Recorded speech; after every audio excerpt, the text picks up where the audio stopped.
Hi everyone, welcome to my channel. तो आइए हम आज की वीडियो में देखते हैं पार्ट्स ऑफ स्पीच।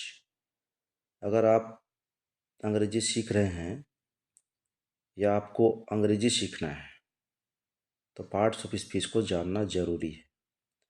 तो आइए हम देखते हैं पार्ट्स ऑफ स्पीच और इसका definition.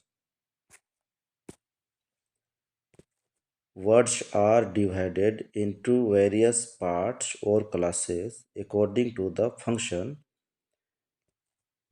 they do in the sentence.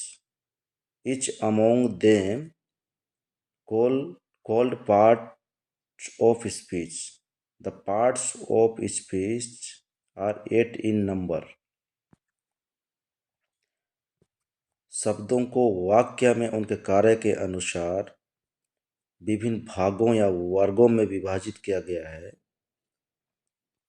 इनमें से प्रत्येक भाग को पार्ट्स ऑफ स्पीच कहते हैं। पार्ट्स ऑफ स्पीच की संख्या 8 है। यहाँ हम देखते हैं पार्ट्स ऑफ स्पीच,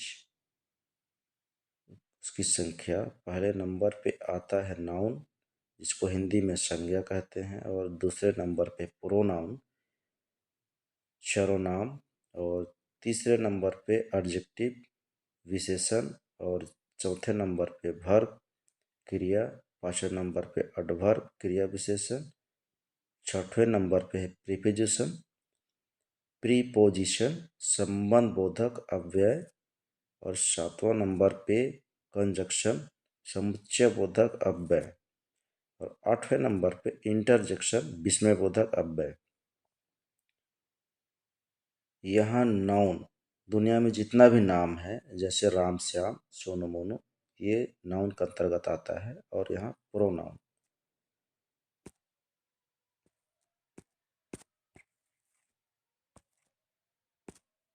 यहाँ प्रोनाउन, यह नाउन के बदले प्रयोग होने वाले शब्द, जैसे ही, सी, इट और दे, ये सब प्रोनाउन के अंतर्गत आते हैं। एडजेक्टिव, नाउन और प्रोनाउन की विशेषता बताने वाले शब्द, जैसे गुड,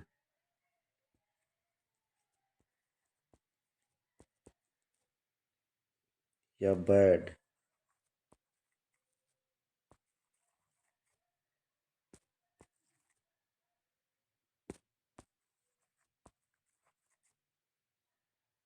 या ब्यूटीफुल, या इंटेलिजेंट, ये सब विशेषता बताने वाले शब्द ये एडजेक्टिव या विशेषण में आते हैं।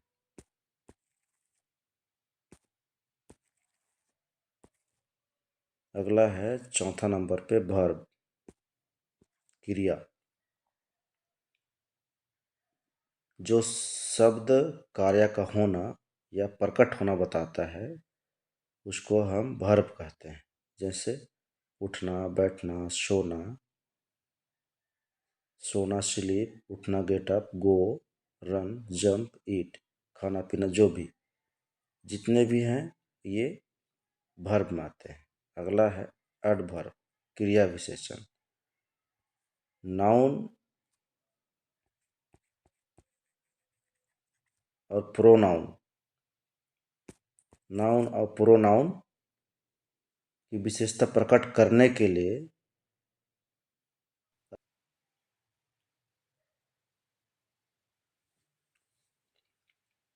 एडवर्ब का प्रयोग होता है। जैसे टुडे, टुमारो, व्हेन, वेयर। अगला हम देखते हैं प्रीपोजिशन, संबंधबोधक अव्यय। इसमें नाउन या प्रोनाउन या अन्य शब्द के साथ संबंध को दर्शाता है। जैसे ओन, या ईट, या अर्थ, ये सब प्रीपोजिशन है। अगला है कंजक्शन, समुच्चयबोधक, दो वाक्यों को आपस में जोड़ता है, वो कंजक्शन के अंतर्गत आता है। जैसे एंड, और, या बट, ये कंजक्शन या दो वाक्यों को जोड़ता है। अगला है इंटरजेक्शन। यह भावनाओं को व्यक्त करता है। ये इंटरजेक्शन के अंतर्गत आता है, जैसे हेलो,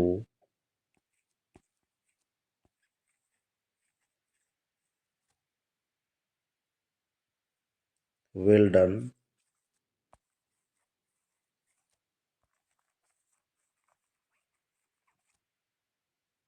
वाओ वगैरह।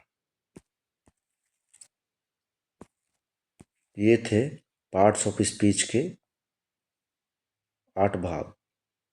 अब हम एक इसमें प्रोनाउन को डिटेल में देखेंगे, तो वीडियो में बने रहिए। नाउन, संज्ञा।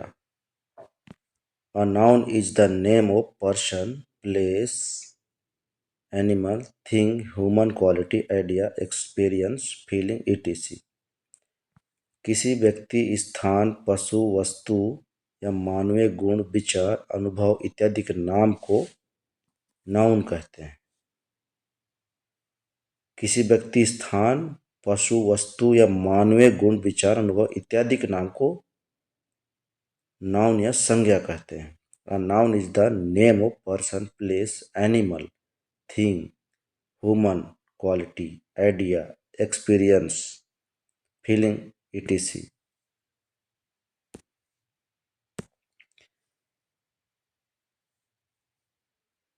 Shyam is a doctor. The dog is black. India is great country. He comes from Delhi.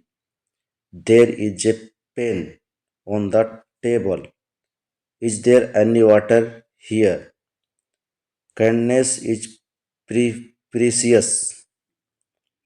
His honesty is admirable. यहाँ श्याम और डॉक्टर यहाँ व्यक्तियों के नाम हैं। डॉग एक जानवर है, इंडिया, कंट्री और दिल्ली ये स्थान का नाम है। वैसे यहाँ पेन, टेबल और वाटर ये वस्तु का नाम है। काइंडनेस और हॉनेस्टी मानवीय गुण है। संसार में जितना भी नाम है, सब नाम को ग्रामर की भाषा में नाउन कहते हैं। यहाँ हम देख चुके हैं नाउन। अब हम देखते हैं नाउन के प्रकार। Kinds of noun. नाउन 5 प्रकार के होते हैं। पहला है प्रॉपर नाउन, जिसको हिंदी में कहते हैं व्यक्तिवाचक संज्ञा। दूसरा है कॉमन नाउन, जिसको हिंदी में कहते हैं जातिवाचक संज्ञा। तीसरा है कलेक्टिव नाउन, इसको हिंदी में कहते हैं समूहवाचक संज्ञा। चौथा है मटेरियल नाउन, हिंदी में द्रव्यवाचक संज्ञा। पांचवा है अब्स्ट्रैक्ट नाउन, हिंदी में भाववाचक संज्ञा। अब हम देखते हैं proper noun. Proper noun is the name of particular person, place or thing. किसी व्यक्ति, वस्तु, स्थान इत्यादि के विशेष नाम को प्रॉपर नाउन या व्यक्तिवाचक संज्ञा कहते हैं। जैसे राम, श्याम, गंगा, यमुना, बाइबिल, कुरान, जनवरी, फरवरी, हिंदू, सिख इत्यादि जितना भी है ये प्रॉपर नाउन के अंतर्गत आता है। दूसरा नंबर पे हम देखते हैं common noun. Common noun is the common name of class, of person, place और थिंग। जिस नाउन से किसी विशेष या खास व्यक्ति या वस्तु या स्थान का बोध नहीं हो, बल्कि उससे समस्त जाति, प्रजाति या श्रेणी का बोध हो, उसे कॉमन नाउन कहते हैं। कॉमन का अर्थ होता है सब में शामिल हो। यहाँ Ram is a proper noun but doctor is a common noun.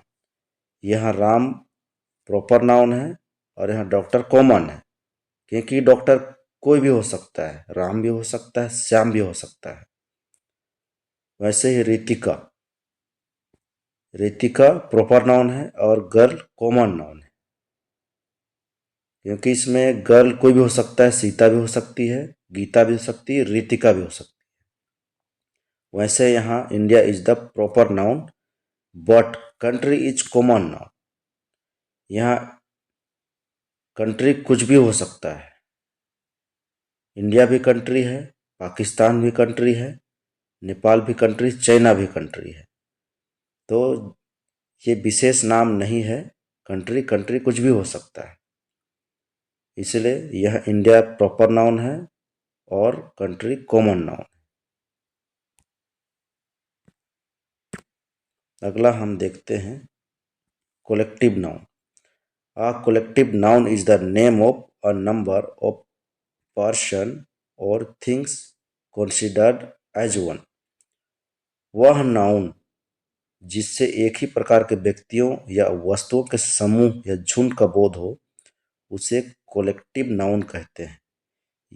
यहाँ एग्जाम्पल: क्लास, वर्ग, क्रोध, भीड़, आर्मी, सेना, टीम, दल, फैमिली, परिवार, गैंग, समूह, कमिटी, समिति, ग्रुप, समूह। यह विशेष झुंड या विशेष समूह को यहाँ दर्शा रहा है, इसको कोलेक्टिव नाउन कहते हैं। A collective noun is the name of a number of person और थिंग्स कंसिडर्ड एज वन। विशेष समूह को यहाँ दर्शा रहा है या बोध करा रहा है, वो कोलेक्टिव नाउन कहलाता है। अगला है material noun. Material noun, a material noun is the name of a substance that is eaten, drunk, measured and weighed but not counted। नापी तौली जाने वाली वस्तु के नाम को मटेरियल नाउन कहते हैं। ये ऐसे वस्तु का बोध कराते हैं जिन्हें हम खाते पीते, नापते और तौलते हैं। ऐसी वस्तुओं को गिना नहीं जा सकता, परिणाम को अभिव्यक्त करते हैं। ये सिर्फ परिणाम को अभिव्यक्त करते हैं। इसमें एग्जाम्पल हम देखते हैं: वाटर पानी, ऑयल तेल, बटर मक्खन, वीट गेहूँ, शुगर चीनी, कॉर्ड दही, मिल्क दूध, आयरन लोहा, लाइम चूना, गोल्ड सोना, स्टोन पत्थर, ब्रेकफास्ट जलपान, ओल ऊन, चौक खली, सिल्वर चांदी, पेपर कागज। यहाँ जितना फीस यह मटेरियल है, इसको सिर्फ हम नाप सकते हैं, तौल सकते हैं, इसलिए इसको मटेरियल नाउन कहते हैं। इसको गिनती नहीं कर सकते, सिर्फ नाप सकते हैं। पानी को हम गिनती नहीं कर सकते हैं, सिर्फ इसको लीटर में माप सकते हैं। वैसे ही ऑयल को हम गिनती नहीं कर सकते, इसलिए ये सब जिसको हम गिनती नहीं कर सकते, सिर्फ नाप सकते हैं, तौल सकते हैं, ये मटेरियल नाउन के अंतर्गत आता है। अगला है abstract noun। An abstract noun is the name of such type of thing which is not seen or touched but only thought of। वह नाउन जिसे हम छू या देख ना सकें, केवल अनुभव के द्वारा समझ सकें, उसे abstract नाउन कहते हैं।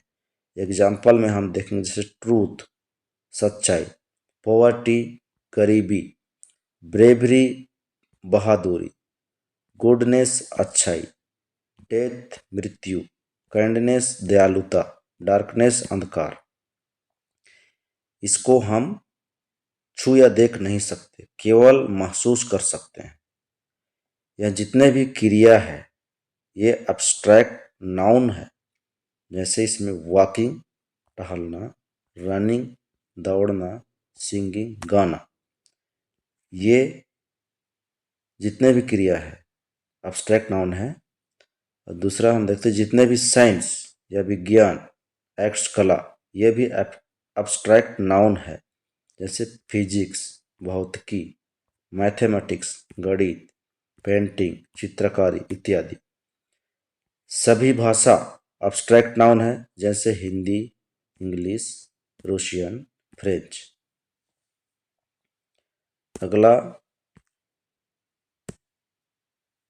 जितने भी बीमारी डिसीज है ये भी एब्स्ट्रैक्ट नाउन है, जैसे हेडेक, सिर दर्द, कैंसर, जॉन्डिस, पीलिया। एब्स्ट्रैक्ट नाउन का बहुवचन रूप नहीं होता है, जैसे physics, news, politics, mathematics, maths, economics.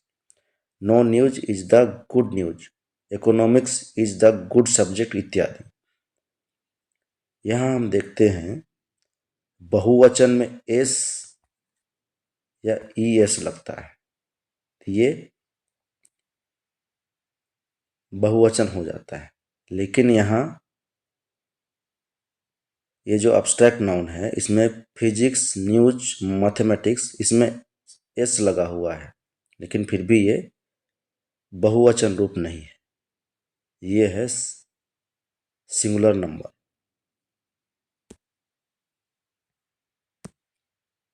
अगला हम देखते हैं मॉडर्न ग्रामर के अनुसार नाउन को 3 भाग में बांटा गया है, और क्यों बांटा गया है इसको हम आगे देखेंगे, तो लगे रहिए।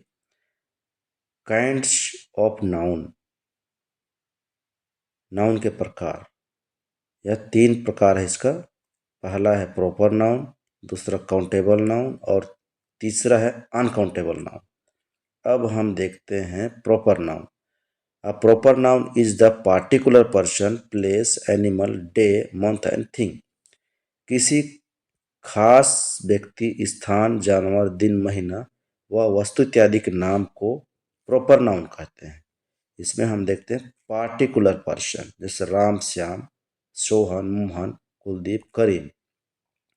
वैसे particular place, Delhi, Patna, Bihar, India, Kanpur. वैसे ही particular animal, pussy, name of a particular cat. ये खास जानवर को ही हम पुस्सी के नाम से पुकारते हैं, इसलिए यहाँ पर प्रॉपर नाउन में खास जानवर। वैसे ही यहाँ टॉमी, ये भी खास जानवर है, हम शेर या भालू को टॉमी नहीं पुकार सकते हैं, इसलिए ये प्रॉपर नाउन है। वैसे ही अगला है पार्टिकुलर डे और मंथ, संडे, मंडे, जनवरी, फेब्रुवरी। वैसे particular books, the Ramayan, the Bible, the Quran. हम दूसरे चीज को हम रामायण या बाइबिल या कुरान नहीं बोल सकते हैं। खास वस्तु को ही यहाँ दर्शाया गया है। अगला हम देखते हैं countable noun. A countable noun is the name of a thing which can be counted। जिस नाउन को हम गिन सकते हैं उसे काउंटेबल नाउन कहते हैं, जैसे pen, pencil, man, boy, river, toy, mango इत्यादि। जिसको हम गिन सकते हैं उसको काउंटेबल नाउन कहते हैं, जितना भी है। अगला हम देखेंगे uncountable noun. Uncountable noun is the name of thing which cannot be counted. जिस नाउन को हम गिन नहीं सकते उसे अनकाउंटेबल नाउन कहते हैं। Example, milk, water, oil, butter, kindness, honesty, truth, love, gold, brass, beauty, hate, sand, hope, goodness, friendship, fate. जिसको हम नहीं गिन सकते इसको हम मटेरियल नाउन में देखे थे, मिल्क, वाटर और बटर, जिसको मापा या तौला जा सकता है, वो मटेरियल नाउन के अंतर्गत देखे थे। और अब्स्ट्रैक्ट नाउन में गुडनेस, ये सबको हम उसमें देखे थे, ब्यूटी वगैरह। अगला हम देखेंगे कि क्यों इसमें ओल्ड ग्रामर में 5 भाग दिया है और मॉडर्न ग्रामर में 3 भाग दिया है। तो यहाँ कॉमन नाउन और कलेक्टिव नाउन जिसको हम काउंट कर सकते हैं, गिन सकते हैं, इसलिए दोनों को मिला के यहाँ एक बनाया है काउंटेबल नाउन। वैसे ही मटेरियल नाउन जिसको हम नाप सकते हैं या तौल सकते हैं। अब्स्ट्रैक्ट नाउन को हम छू नहीं सकते लेकिन इसको गिन नहीं सकते, इसलिए इसको अनकाउंटेबल नाउन में रखा गया है। तो इस प्रकार ओल्ड ग्रामर में 5 प्रकार था जिसको मॉडर्न ग्रामर में 3 भाग बना दिया है। तो मेरे वीडियो में बने रहने के लिए आप सभी का धन्यवाद। अगर मेरा वीडियो अच्छा लगा तो सब्सक्राइब कर दीजिए और नोटिफिकेशन ऑन कर दीजिए ताकि मेरा जो वीडियो अगला वीडियो आएगा उसको आप देख सकें। Thank you.